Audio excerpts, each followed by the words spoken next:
이 시간 우리에게 주시는 하나님 말씀입니다. 하나님 말씀은 누가복음 15장 1절에서 7절까지의 말씀입니다. 하나님의 말씀 누가복음 15장 1절에서 7절 말씀입니다.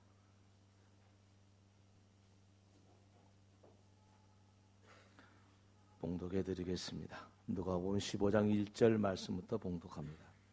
모든 세리와 죄인들이 말씀을 들으러 가까이 나오니 바리새인과 서기관들이 수군거려 이르되 이 사람이 죄인을 영접하고 음식을 같이 먹는다 하더라. 예수께서 그들에게 이 비유로 이르시되 너희 중에 어떤 사람이 양 100마리가 있는데 그 중에 하나를 잃으면 99마리를 들에 두고 그 잃은 것을 찾아내기까지 찾아다니지 아니하겠느냐. 또 찾아낸즉 즐거워 어깨에 메고 집에 와서 그 벗과 이웃을 불러 모으고 말하되 나와 함께 즐기자. 나의 잃은 양을 찾아내었노라 하리라. 내가 너에게 이르노니 이와 같이 죄인 한 사람이 회개하면 하늘에서는 회개할 것 없는 의인 99으로 말미암아 기뻐하는 것보다 더하리라. 아멘. 복음은 인격이라는 그릇에만 담을 수가 있습니다. 그래서 인격에 담겨진 복음이 또 다른 인격에게 부어줄 수가 있어요. 인격이 그래서 중요한 건데 사실은 우리가 복음을 담을 수 있는 인격이 다 깨진 그릇과 같아요. 왜냐하면은 처음 사람 아담이 하나님의 말씀에 불순종함으로써 복음을 담는 그릇이 깨지듯이 그 인격이 깨져버렸어요. 그래서 이 세상 누구도 인격을 가지고 있으면서도 그 안에 복음을 담을 수는 없다. 그런 말씀이 되겠습니다. 그런데 왜 우리는 지금 다 예수를 믿고 있는 건지 생각해 보면 그래서 이것을 보고 기적이라고 하는 겁니다. 우리가 예수 믿는다는 것은 기적이에요. 그것을 인정하지 않으면, 그것이 그렇게 깨달아지지 않는다면은 아직 복음을 내가 정확히 이해하지 못한 것 같아요. 내가 어떻게 예수를 믿을 수가 있어? 이렇게 생각해 보면 이거는 기적과 같은 겁니다. 그런데 우리가 이 기적과 같은 그 복음이 우리의 인격 안에 담겨지게 됐는데 그럼 어떻게 해서 이 인격 안에, 우리 안에 이 복음이 담겨지게 됐냐? 그 하나님의 복음은 깨져버린 그릇을 다시 온전하게 하듯이 깨져버린 우리 인격을 다시 온전하게 할 수 있는 능력이 있어요. 복음 자체가. 복음 자체가 능력이 있기 때문에 우리가 예수를 믿어서 그 복음으로 인해서 우리 인격이 회복이 돼서 복음을 담을 수 있는 그릇이 된 겁니다. 그래서 이 복음은 사람을 재창조합니다. 깨져버린 우리 인격을 재창조하는 능력을 가지고 있습니다. 그렇기 때문에 우리는 예수를 믿을 수가 있게 된 겁니다. 그러니까 순전히 우리가 예수를 믿는 것은 우리 사람 편에서 무언가를 가지고 있기 때문이 아니고 복음의 능력 때문에 그렇습니다. 그런데 여러분, 이 복음의 능력이라는 것은 단순히 사람을 재창조하고 그치는 것이 아닙니다. 복음의 능력은 우리를 깨져버린 그릇과 같은 우리 인격을 다시 온전한 그릇으로 만드시는 그 능력이 있으면서 그 그릇을 더 아름답게 깨끗하게 복음을 담을 수 있게 크게 알맞는 용도로 성숙하고 온전하게 해가는 능력이 또한 있습니다. 그러니까 복음의 능력은 두 가지입니다. 하나는 깨져버린 그릇과 같은 우리 인격을 다시 그 그릇의 형태로 만들어 놓는 거고, 그리고 만들어진 그릇 안에 그릇이 복음을 더 많이 담을 수 있도록 온전해지게 만드는 능력이 있습니다. 이게 복음의 능력입니다. 그래서 저와 여러분이 예수 그리스도의 복음을 통해서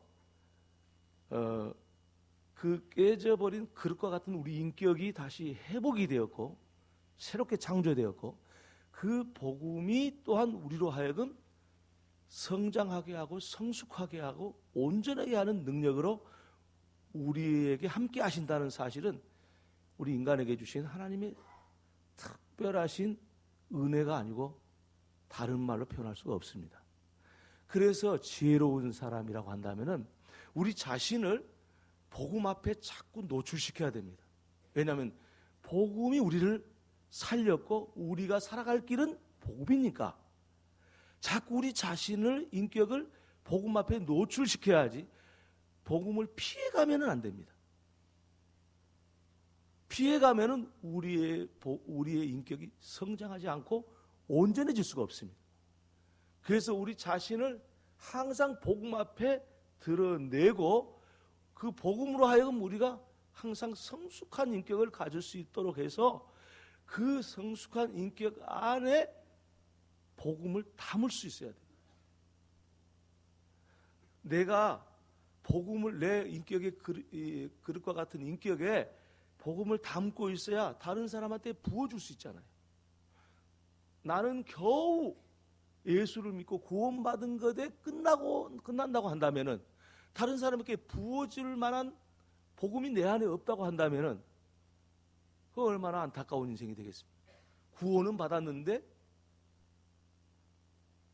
온전한 인격이 되지 못해서 복음을 담지 못하고 결국 다른 사람을 살려내는 복음, 재창조하는 복음의 능력을 이웃에게 주지 못하고 또 성숙하지 못하는 그런 삶을 살게 된다, 그런 말씀입니다.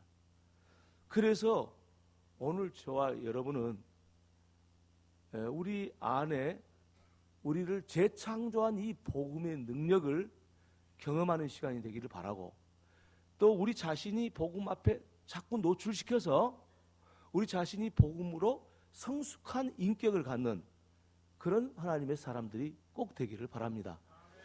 이것이야말로 하나님이 우리에게 바라는 거 아니겠습니까? 오늘 본문의 말씀은요, 저와 여러분이 잘 알고 있다시피 예수님께서 잃은 양의 비유로 말씀하신 내용입니다. 한 마리의 잃은 양을 찾기 위해서 99마리를 들에 놔두고 한 마리를 찾아 나서서 찾아내기까지 찾아다닌다고 했습니다. 그리고 찾게 되면은 그를 어깨에 메고 와서 이웃 친구들과 함께 즐거워서 이 찾는 기쁨을 함께 나눈다고 말했습니다. 어깨에 잃은 양을 메고 왔다는 이야기는 그 양 자체가 건강이 좋지 않다, 이런 것을 나타내기도 합니다. 근데 중요한 것은 100마리의 양 속에 한 마리가 밖으로 튀어나가면 그 튀어나간 그 양은 분명히 건강이 좋지 않고 목자의 도움이 없이는 살 수 없는 그런 존재가 되겠지요. 그런데 그 양을 찾았으니, 건강하지도 않는 양을 찾아놓고 너무 기뻐하는 거죠. 그래서 친구들을 불러다가 함께 자취를 차린다는 것이죠. 근데 이것을 예수님께서는 말씀하시고 나서 회개한 한 사람의 영혼이 하나님이 얼마나 기뻐하시는지, 99마리가 온전한 것으로 인해서 기뻐하시는 하나님이라기보다는 그 기쁨을 넘어서서 한 마리의 양을 다시 찾아서 회개하게 됐을 때 이 큰 기쁨이 하늘나라의 기쁨이다, 하나님이 원하신 거라고는 그런 비유 말씀을 하셨습니다. 그런데 이 말씀을 왜 하셨냐가 중요합니다. 이 말씀을 괜히 하신 것이 아니고 이 배경이 있는데, 그것은 다름이 아니라 바리새인과 서기관들이 예수님을 비난했습니다. 수군거리면서 비난했습니다. 무슨 일로 예수님에 대해서 수군거리고 비난했냐? 오늘 본문의 말씀이 보니까 예수님의 가까이에서 세리와 죄인들이 말씀을 들으러 오는 것을 보고 바리새인과 서기관들이 비난하게 된 겁니다. 그래서 그 비난하는 바리새인과 서기관들이 들으라고 이 비유의 말씀을 한 겁니다. 그러면은 왜 바리새인과 서기관들이 예수님의 옆에 가까이 와서 예수님의 말씀을 듣는 세리와 그리고 죄인들을 보고 왜 예수님을 비난하기 시작했는가? 우리는 그것이 잘 이해가지 않을 수 있습니다. 우리는 그때 상황의 정서를 잘 모르기 때문에 그래요. 근데 당시의 정서는 뭐냐면은 세리와 죄인들은 공적인 장소에 나타나면 안 됩니다. 세리는 어떤 사람입니까? 이스라엘 사람, 유다라는 나라가 로마의 압제를 받고 있을 때에 그때 로마에게 세금을 거두는 권한을 사가지고 그 권한을 가지고 자기 유다 백성들에게 세금을 많이 걷어가지고 착복하는 사람입니다. 그러니까 쉬운 말로 말하면 매국노입니다. 매국노.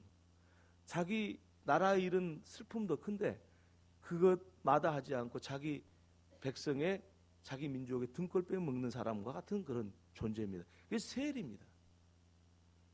그래서 그 세리는 자타가 다 인정을 하기를 이거는 정말 하나님 앞에 해서는 안 될 일이라고 생각했기 때문에 이 공론이 된 거예요. 그래서 세리들은 공적인 장소에 나타날 수가 없습니다. 나타나면 안 됩니다. 뿐만 아니라 죄인들도 마찬가지입니다. 이 죄인이 누구냐면 뭐 범죄자들을 이야기한 것이 아니라 이거는 창기를 이야기합니다. 몸을 팔아서 먹고 사는 사람. 이건 뭐 오늘날도 뭐 마찬가지죠. 그 사람들이 공적인 장소에 나타나면 안 되는데 바리새인과 서기관들이 말하기를 뭐라고 말하냐면은 예수님께서 이 세리와 죄인들을 영접하고 그들과 식사를 했기 때문에 지금 가까이 와서 있는 거 아니냐. 그러니 저들이 지금 공적인 장소에 나타나지 않아야 됨에도 불구하고 지금 이런 공적인 장소에 나타난 이유는 예수님 때문에 그런 것이다. 그렇게 그것을 근거로 해서 비난을 하고 수군거렸습니다. 우리 예수님은 지식이 많은 자나 부자나 가난한 자나 병든 자나 죄인이나 세일이나 살 것 없이 모든 사람들에게 복음을 전했습니다. 특별히 무슨 예수님께서 세리와 죄인들만 찾아간 게 아닙니다. 그런데 우리 예수님께서는 누구에게든지 복음을 전할 때 그들과 가까이 가서 복음을 전하다 보니까 세리와 죄인들도 함께 식사를 했습니다. 다른 사람은 세리와 죄인들한테는 복음도 전하지 않았을 겁니다. 그런데 우리 예수님은 차별하지 않았습니다. 똑같은 잃어버린 한 마리의 양과 같이 생각하셨기 때문에 그들에게 가까이 가서 식사도 하고 친근하게 지냈습니다. 그게 사실입니다. 바리새인들이 보는 견해도 똑같습니다. 그런데 그것을 비난하고 나서서 우리 예수님에 대해서 이 복음 사역에 큰 방해를 가져오는 이 바리새인과 서기관들의 이 비난에 대해서 말씀을 하시기 위해서 오늘 한 마리의 잃은 양의 비유를 한 겁니다. 사실 우리 예수님께서 바리새인과 서기관들이 예수님 앞에 놓고 비난을 하는데 그것을 좋다고 받아들일 사람은 어디 있습니까? 보통 뭐 저만 해도 기분 나빠가지고 고개를 돌려버린다든지 아니면은 한마디 뭐 뜨끔하게 말을 한마디 해준다든지 뭐 이랬을 텐데 우리 예수님은 그러지 않으시고 그들을 위해서 친절하게 이 비유의 말씀을 하고 계십니다. 그런데 예수님이 하신 이 비유의 말씀의 내용은 뭐냐면은 한 마리 잃은 양이 누구냐 이거예요.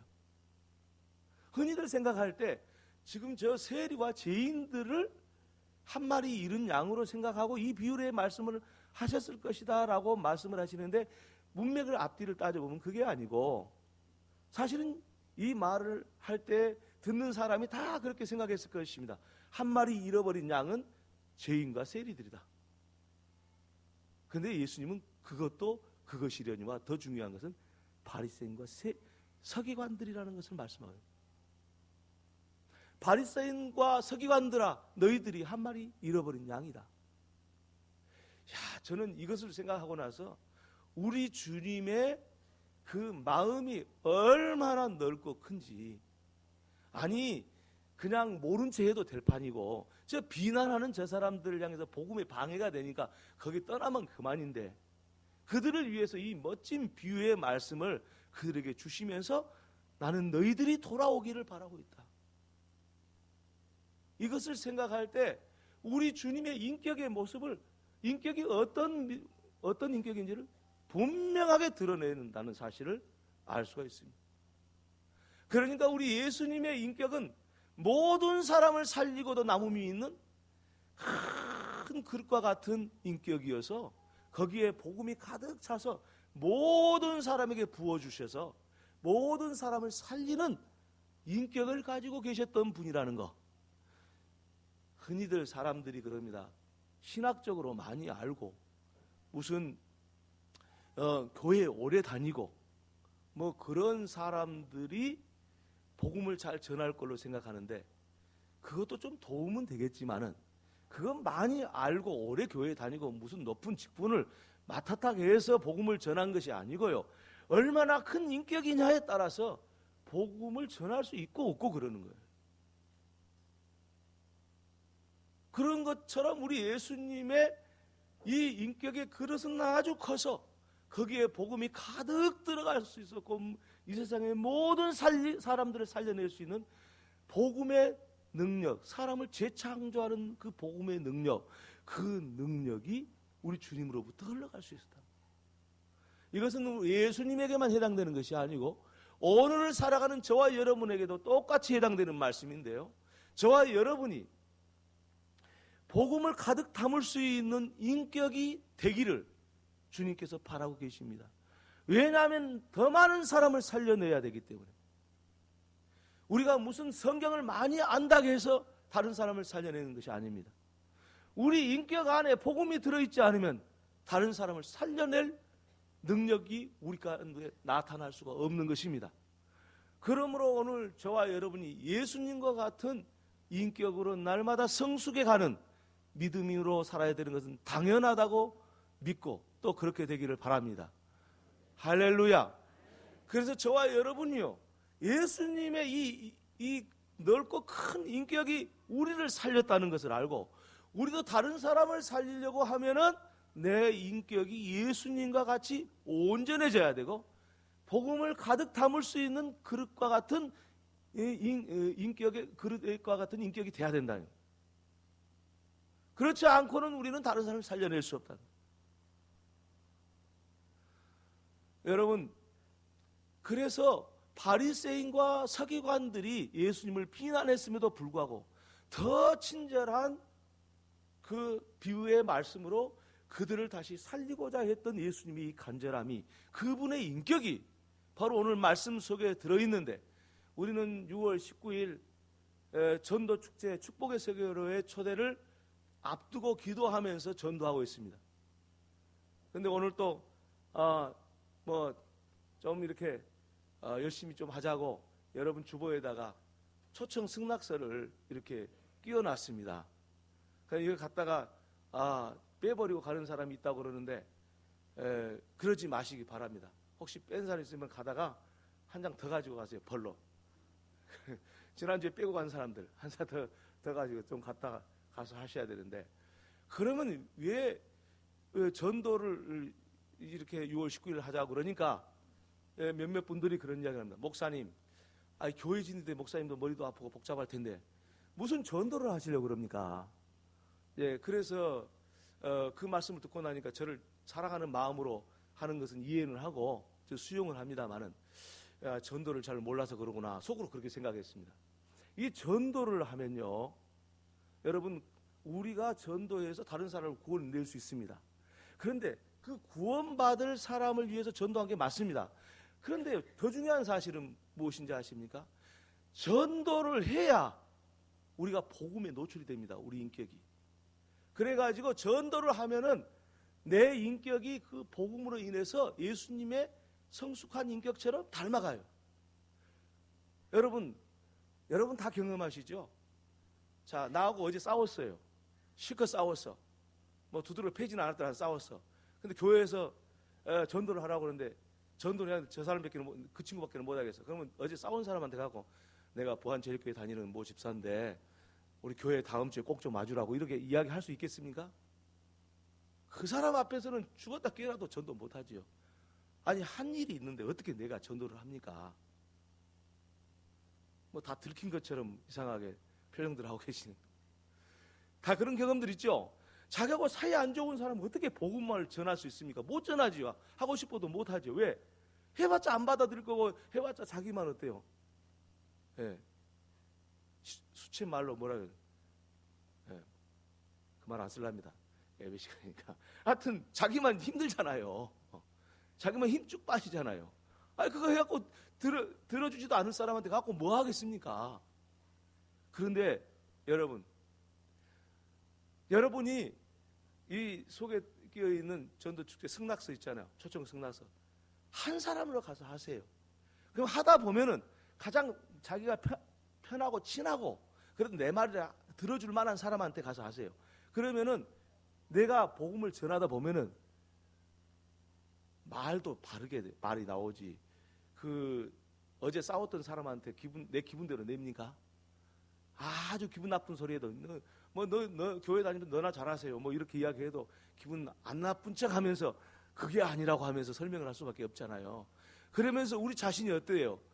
이 복음을 전하면서 우리 자신이 복음에 노출이 돼가지고 우리 인격이 다듬어지는 거예요. 그리고 온전해지고. 그러니까 복음을 전하는 것은 뭐냐면 단순히 한 사람을 살려내는 것도 살려내는